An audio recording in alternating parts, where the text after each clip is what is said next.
You wake before the sun, the quiet of the house wrapping around you like an old sweater. The floor is cool beneath your feet, the kettle hums softly in the background, and there's that familiar rhythm. Reach for the bread, drop the slices in the toaster, press down. The air fills with the warm, nostalgic scent of toasted grain. It smells like home. It smells like comfort. And yet, something doesn't feel right. You move slower these days, your joints stiff not just from age, but from something harder to name. There's a weariness that no amount of rest seems to erase. You eat your breakfast just like you always have, maybe a little jam, maybe a pat of margarine, but instead of energy, you feel a fog begin to settle. It starts behind the eyes, a dull pressure like a storm forming in the distance. Not pain exactly, just off. You tell yourself it's nothing. Maybe you didn't sleep well. Maybe it's just getting older. But deep down, a quiet question stirs.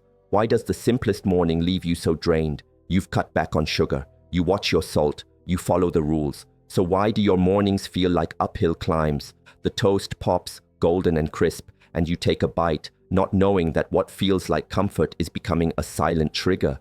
It doesn't taste like trouble. It doesn't feel like damage. But as the minutes pass and your heartbeat flutters, your thoughts slip, and hunger creeps back far too soon, you begin to wonder if the problem isn't your willpower, but your breakfast. And so, the morning goes on, but your body is already bracing for something you haven't seen coming. Yet, you don't notice the shift right away. It unfolds quietly, like mist curling across a field. You sit down with your coffee, the toast already gone, and for a moment, all feels settled. But then the warmth drains from your limbs faster than it should. Your eyes drift toward the clock, not because you're late, but because your stomach is already speaking again, a low ache not of hunger but of emptiness. It doesn't make sense. You just ate. And yet here it is again, the craving not for food, but for relief. A biscuit, a banana, something, anything to bring you back. You told yourself you'd start the day right. Toast is safe, toast is easy, you chose whole wheat. You skipped the sugar, but your body doesn't seem to care about your good intentions anymore. What once gave you fuel now seems to take more than it gives. The pattern repeats, and you begin to see it with clearer eyes. Not just today, but yesterday and the day before that. The same crash, the same muddled thoughts, the same soft panic around 10 or 10:30 when you suddenly need to sit down or reach for something sweet. No one warned you that the foods that held you for decades might not hold you anymore. They never said that the bread you trusted could change its shape inside you. That toast, stripped of fiber, stripped of protein, could hit your system like kindling thrown on a low-burning fire. Quick flame, quick collapse. You're not weak. You're not making it up. What you're feeling is real. And as the crash deepens and your hands tremble slightly above your lap, the betrayal becomes impossible to ignore. Not loud, not sharp, but insistent. Like a truth that's waited too long to be spoken. The hardest part isn't the crash, it's the doubt that creeps in with it. You start to wonder if it's all in your head, if maybe you're just tired or lazy or getting old in ways you don't want to admit. But what if the truth isn't about weakness at all? What if your body is still trying to do what it was built for, only the signals have become scrambled? That ache behind your eyes, the pressure in your chest, the sudden wave of exhaustion after something as harmless as breakfast, it's not imaginary. It's a miscommunication between your food and your cells. And it starts with something you've likely never been told. Insulin, the quiet hormone carrying out its work behind the scenes, doesn't whisper the way it used to. In younger years, your body responded to insulin like a well-tuned piano. Each note struck, each key answered. But now the sound is muted.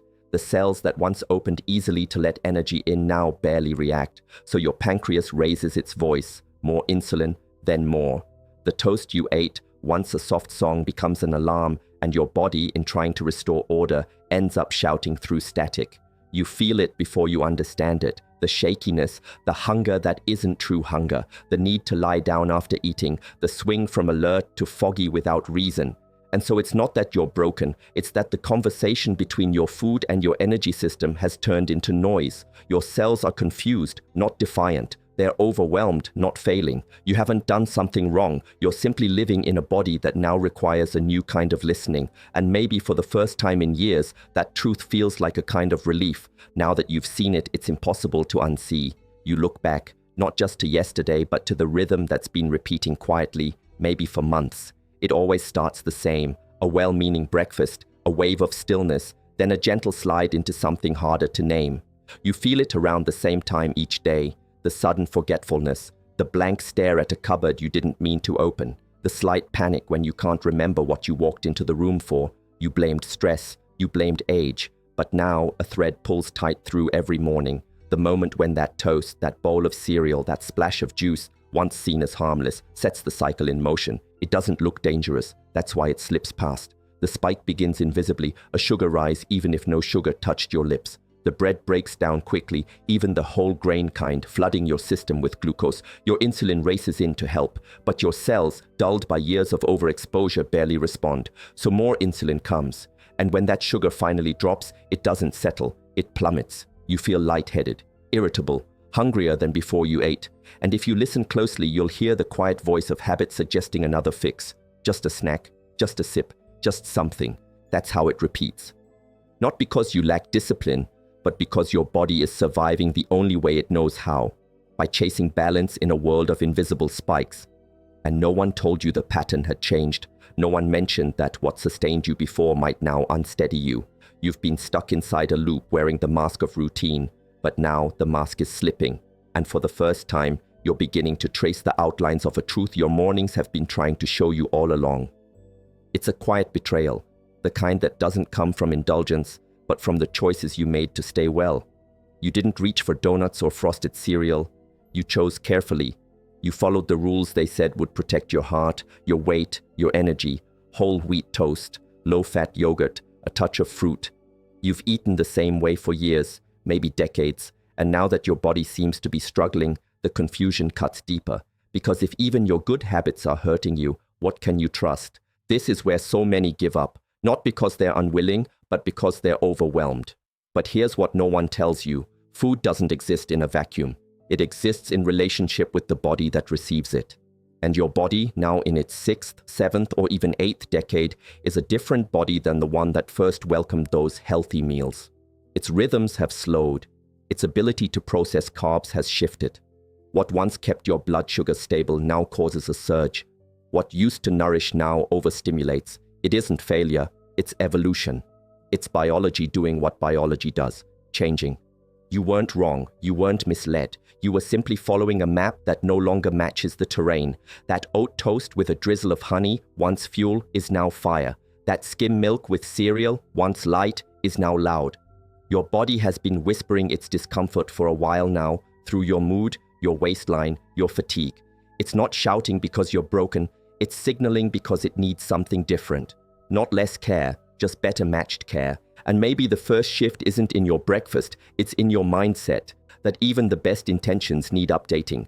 That being healthy now means listening, not just following. That healthy isn't a static label, it's a living conversation you get to revisit, starting now. It makes sense now why the smallest breakfast causes the biggest fallout. Mornings were never neutral ground. They were always primed for sensitivity. What you eat in those early hours carries more weight, not less. And here's why. While you're still shaking off the night, your body is already under quiet stress. Cortisol, your natural waking hormone, rises with the sun. It nudges your blood sugar up so your muscles have fuel even before a bite touches your lips. That's normal. It's adaptive. But it also means you're starting the day on a metabolic incline, and adding toast to that slope is like pouring oil down a hill already slick with rain. You've felt this without knowing, that strange lightheadedness after breakfast, that agitation, that early crash that doesn't match the smallness of the meal. It's not in your head, it's your body reacting to a perfect storm, sugar stacked on top of sugar, even when it's hidden behind labels like whole grain or natural. Your insulin is already working overtime in the morning. Give it a fast-burning carbohydrate, and you push it further than it can respond. This is why the same toast that felt fine at 30 feels punishing at 70. This is why eggs leave you steady, but cereal sends you spiraling. The body doesn't want more fuel in the morning, it wants balance. But what we've been told to eat, bagels, muffins, toast, orange juice, doesn't provide that. It ignites something instead, something jittery, something unstable, something that builds a wave too tall to ride for long. And if you're here, nodding quietly, remembering all the mornings that began with hope and ended in confusion, know this. It's not weakness, it's timing, it's chemistry, and it can change. Because storms don't just appear, they form under certain conditions. which means they can also be prevented. By mid-morning, the quiet unraveling begins. Not in a dramatic way, no alarms, no collapse, just a slow retreat of your energy, your focus, your steadiness. You meant to do the laundry, you meant to call someone back, but instead you find yourself standing in the kitchen again, unsure what you came in for. There's a dull pull behind your forehead. Your stomach tightens, not from hunger exactly, but from a kind of chemical need. Something is slipping and your body wants it back. You ate less than usual this morning. You made good choices, but the crash doesn't care about calories or labels. It comes when the sugar dips too fast, when insulin lingers too long, when your cells still refuse to open up. And you feel it, not just as tiredness, but as a hollowing out. Your thoughts come slower, your mood shifts. You become a version of yourself that feels distant, quieter, more fragile, maybe even a little short-tempered. You thought this was just part of aging. You thought your days of clear-headed mornings were simply behind you. But this is a pattern, not a fate. And it begins always with what went on the plate hours ago. That toast, so light and innocent, asked more from your body than it could give. And now, in its aftermath, you're not just hungry again, you're vulnerable. That's what makes it cruel. Because what you reach for next, crackers, a banana, even another slice of bread, feels like relief, but it only replays the cycle. This is how the day gets away from you. Not through big choices, but through tiny crashes stacked like dominoes. And somewhere deep down, you've known this. You've felt yourself chasing stability that never arrives. But now you can see it clearly. And once you name the crash, you can stop mistaking it for who you are. You've said it more than once. I don't even eat sugar. And you believe it. You don't bake cookies. You skip dessert. You drink your coffee black or maybe with just a splash. You've been careful, even proud of it. So when your blood sugar wavers or your waistline thickens or your mornings crash again, the confusion cuts sharper. Because if it's not sugar, then what is it? But sugar wears many masks, and it doesn't always taste sweet. That slice of whole wheat toast, it breaks down in your bloodstream almost as fast as table sugar. That glass of orange juice you sip for vitamin C, it's a straight line spike. Even the low-fat yogurt you chose to be good, it's laced with more hidden sugar than a scoop of ice cream. The labels don't warn you, they just smile with health halos, and so you trust them. You're not indulging, you're trying. That's what makes it so unfair. You've done what they told you to do, and still, your energy dips. Your belly grows. Your doctor raises an eyebrow. The numbers climb, and you wonder if your body is just working against you. But it's not. It's working exactly as it should, responding to invisible sugars that flood your system every morning in foods you were told were safe. You don't need to feel ashamed, you need to feel informed, because now when the toast crisps or the fruit glistens or the cereal crunches, you see what's really happening beneath the surface. You're not failing your body is reacting to a chemistry it never asked for. And maybe the most hopeful part? Once you see hidden sugar for what it is, not evil, just misplaced, you can finally begin to eat in a way that brings steadiness instead of spikes, calm instead of confusion, energy that doesn't disappear. The effects don't happen all at once. They accumulate slowly, quietly, beneath the surface of your daily life. A little more belly weight, even though you're eating less. A little more fatigue that sleep doesn't seem to fix. A rising blood pressure reading that no one quite explains. These aren't just coincidences of age. They're echoes of something deeper, of a body fighting against the tide of constant insulin spikes it was never meant to endure. Insulin is a helper, not a villain. It moves sugar into cells, gives your muscles fuel, brings balance to the bloodstream. But when your body starts ignoring it, when those cells no longer respond, it doesn't just affect your morning. It touches nearly every system you rely on. Your liver stores more fat, your brain becomes foggy, your arteries stiffen, your hunger cues misfire. And little by little, what once felt like getting older begins to reveal itself as something else. Insulin resistance doing quiet damage, day after day. You may have heard the names prediabetes, metabolic syndrome, type 2. They sound clinical, distant, like someone else's concern. But they often begin right here, in these tiny spikes after toast, in these subtle crashes before lunch. And the truth is, many seniors walk around with these imbalances for years, undiagnosed, misread, treated as normal decline. But this isn't just about avoiding disease. It's about reclaiming clarity, protecting memory, preserving independence. Because what insulin affects, it affects deeply. From how steady you feel on your feet, to how clearly you can think, to how long you stay strong in the years ahead. And none of it means you failed. It means your body is asking, gently, persistently, for something better, something steadier, something you can give it now that you know. You've spent too many mornings blaming yourself, wondering why you can't seem to keep the weight off, why your energy dips even on good days, why your mind feels sharp 1 hour and scattered the next. It's easy to think something inside you is breaking down, that you're just getting older and this is how it has to be. But that belief, the quiet one that says you're the problem, isn't the truth. The truth is simpler, kinder. Your body isn't broken, it's signaling. Every crash, every craving, every moment of inexplicable fatigue is your system trying to talk to you. It doesn't speak in words, it speaks in patterns, in rhythms, in the subtle shifts you've started to notice. And for years you might have missed the meaning, not because you weren't paying attention, but because no one taught you the language. What looks like weakness is really wisdom. Your cells know what they need, and they've been telling you. The fog after breakfast, the weight gain despite smaller portions, the way you perk up after eating protein but sink after toast, that's not random. That's the conversation happening beneath the surface. And now you're starting to hear it.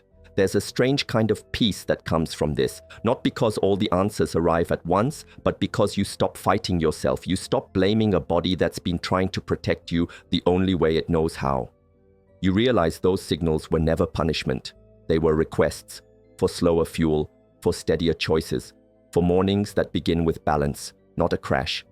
And in that shift from frustration to understanding, you find something powerful, the beginning of change that doesn't feel like discipline. It feels like compassion, like partnership, like finally being on your own side again. And so you begin again, not with a meal plan or a lecture, but with something simple, protein first, not flashy, not trendy, just grounding. Because when your body wakes up, it doesn't ask for sweetness. It asks for stability, and nothing answers that call better than protein. Not because it's magic, but because it's steady. It doesn't rush into the bloodstream. It doesn't spike and fall. It lingers, it fuels, it anchors. You feel it the first time you try. Maybe it's 2 eggs, softly scrambled in olive oil, steam rising from the plate as morning light spills across the table. Maybe it's a scoop of cottage cheese with sliced avocado and a pinch of salt. No toast, no jam. Just food that respects your blood sugar's need for calm. And what happens next is subtle, but unmistakable. The fog doesn't roll in. Your hands stay steady. Your stomach stays quiet. And for the first time in too long, you notice a kind of stillness. Not sleepiness, not a slump, but equilibrium. This isn't about being perfect. It's about being intentional. About letting the first thing you eat shape how the rest of the day unfolds. Because protein doesn't just give you nutrients. It gives your insulin a break. It tells your system you're safe. You don't have to chase or crash. You can just move forward. And the beauty is, this shift isn't a punishment. It's a return to a feeling you forgot you could have. A morning that holds instead of unravels. A body that supports instead of surprises. It begins not with restriction, but with one simple question. What if I gave myself what I truly needed right from the start? The first morning feels unfamiliar. Not hard. Just different. You stand at the stove instead of the toaster. The ritual shifts. No bread, no jam, just a few eggs, a handful of spinach, a crumble of feta if you have it. You eat slowly, unsure what to expect. But as the minutes pass, the crash doesn't come. The jitteriness stays silent. And you find yourself moving through the morning with a kind of quiet curiosity. Is this what steady feels like? Day 2 brings a new kind of confidence. You try cottage cheese with walnuts and blueberries. Still no toast, still no plunge into hunger by mid-morning. You make it to lunch without raiding the cupboards. Not because you're resisting, but because you're satisfied. Day 3, you notice your thinking feels clearer. Your hands move with more intention. The day stretches open instead of collapsing in on itself. By the end of the week, something deeper has shifted, not just in your body, but in your trust. You no longer brace yourself for the crash. You no longer start the day in quiet fear of the fog. And what's more, you don't miss the toast, because what you've gained is bigger than any flavor. You've gained predictability, calm, the ability to choose what comes next instead of reacting to what just went wrong. You didn't overhaul your life. You didn't start a diet. You made one change, protein first, and your body responded like it had just been handed a key it had been waiting for. Not a miracle, a realignment. A return to what your system had been asking for all along. And with every steady morning that follows, that small act of listening becomes the beginning of something larger than change. It becomes the return of trust. And then the question returns, soft but persistent, does this mean I can never have bread again? It's not just about taste, it's about ritual, memory, the small comfort of butter melting into warm toast, the fear of losing that feels heavier than it should. But here's the truth, this isn't about punishment, this isn't about erasing joy, it's about learning how to enjoy it differently, intentionally, supportively. You can still eat bread, but not as a reflex, not alone, not first thing in the morning when your body is at its most vulnerable. Instead, you give it context. You treat it like a guest, not the host. You anchor it in protein. You balance it with fat. You choose the kinds that respect your blood sugar, like sourdough or sprouted grain. Slower to digest, easier on your system, closer to whole. Maybe you have a slice with your eggs on Sunday, topped with avocado and sprinkled with salt. Maybe you tear off a piece with soup at lunch after your blood sugar's already stable. The bread doesn't disappear. It simply finds a better place in the story of your day. And in that shift, something powerful happens. You stop fearing it. You start enjoying it again. Not because you're giving in, but because you're giving your body what it needs to handle it well. This isn't a diet. It's a rhythm. It's learning when the body says yes and when it says not yet. It's bringing pleasure and physiology into the same room. And suddenly, the bread becomes just bread again. Not a trigger, not a trap. Just a choice. One you can make with clarity instead of confusion. One that lets you keep what you love without losing what you need. The kitchen looks the same. The light still streams in at that angle that softens the corners of the table. The kettle still hums. The chair still creaks the way it always has. But something's different now. Not outside. Inside. There's no toast waiting in the slot this time. No jam lined up. No sigh of guilt as the crash begins before the day has even had a chance to unfold. Today, you stand in the same space, but with a steadier rhythm. A plate of scrambled eggs, a slice of tomato, maybe a spoonful of plain yogurt with cinnamon. Nothing fancy, but everything intentional. You sit, not to brace yourself, but to enjoy. You take a bite, and the warmth doesn't just land on your tongue, it settles into your body like a promise. No spike, no spiral, just calm. You sip your tea and notice how still everything feels. Not sluggish, not anxious, just steady. And for a moment, you don't think about food at all. You think about the book you might read, the neighbor you meant to call, the way the air smells just before rain. And that's the difference, that's the change. It's not just about the numbers or the crash that never came. It's about getting your morning back, the clarity, the control, the quiet power of starting your day without having to recover from it. You didn't chase a new lifestyle, you didn't join a program, you just made one decision. And you made it again and again until it became who you are. The kitchen didn't change, but the story that begins here each morning, that's new. It's no longer a repeat of old habits. It's the start of something clearer, lighter, yours. You were never meant to live in fear of your food, not at this age, not after everything you've learned, everything you've survived. And yet, somehow, breakfast, the simplest moment of the day, became a source of confusion, fatigue, and guilt, all from something that was supposed to be safe, something warm, something comforting. So no, this journey hasn't been about giving up toast. It's been about giving up the idea that you have to suffer quietly through mornings that don't work for you anymore. Because what you've done is far greater than a dietary change. You've begun to listen, and in that listening, you've rewritten the rules. You no longer reach for habits that betray you. You reach for fuel that holds you. You no longer confuse a sugar crash for a character flaw. You understand that biology shifts with time, and your response has shifted with it. That's not giving up. That's wisdom. You've stopped fighting your body. You've started partnering with it. That ache behind your eyes, the hunger that returned too soon, the mental fog, they weren't signs of weakness. They were messages. And now that you've heard them, the healing has already begun. Not just in the numbers or the scale, but in your sense of self, in your ability to trust your mornings again. There will be days you want the toast, and you can have it. Not in fear, not in shame, but in balance, with protein beside it, with awareness, with a calm body already prepared to receive it. This isn't about never. It's about not now. It's about giving yourself space to reset, to reclaim, to reconnect with the version of yourself who wakes up steady and stays steady. You've made a choice, not a restriction, but a restoration. And what you've gained is so much bigger than what you've set aside. You've gained clarity, energy, peace. You've given your insulin a break. You've given your mornings back to yourself. So no, you're not giving up toast. You're giving up the chaos, the confusion, the crash. And in its place, you've chosen something far more nourishing: stability. A breakfast that honors your body's wisdom. A day that begins with confidence. A life that no longer starts in survival mode. You're not losing anything. You're returning to everything that matters.